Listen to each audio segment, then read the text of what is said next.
So the influencer I'm going to talk about today is Jack Ma, the founder of Alibaba. He was a former English teacher, founded the business in '99. And in 2004, when I was living and working in the Silicon Valley, I was fortunate enough to meet him when we did a joint venture between Yahoo and Alibaba.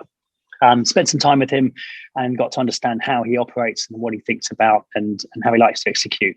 And I think you've got a chap there who has obviously come from nothing and then built today $1 trillion business with $1 billion of revenue and listed it on the NASDAQ exchange and all sorts of different things. But really at the heart of it, I think what the sort of key influence to me was that as a smaller business as it was in China initially, with a lot of incoming businesses from America trying to come into China, and even the giants like China Telecom, China Unicom, and others, he built the business up without any fear of execution and the ability to execute towards the customer.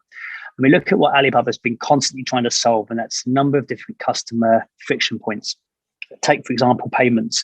We're still talking in the Western world today about, are we going to have a cashless society or not?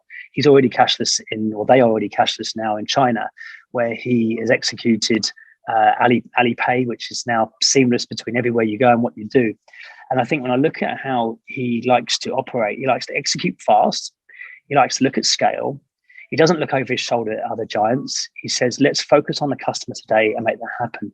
And these are the kind of things that we look at within Somo today and how we organize ourselves as a business. Second to that, outside of what he's been doing for the business and the impact it's had on our business, is also people.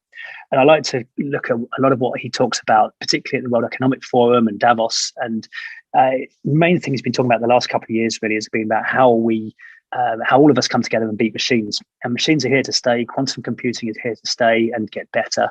And today is not about beating machines. It's about complementing machines and how we all work together in a business. And some of his key things that he thinks about and talks about is the change in education and how we start to think about teamwork, believing, care for others. Even the music and the arts, painting, sports, are also important. That when we look at business is beyond just computing and writing code and software that we do in our company. It's the creativity we bring into it and the people and how they interact that's going to make the difference to where we operate. So when I look at those two elements, the people and the processes we take to execute fast, everything that Jack's managed to achieve within Alibaba is exactly where I like to be. And clearly $1 trillion company as well wouldn't be one you wouldn't want to do either. So that's my story about Jack.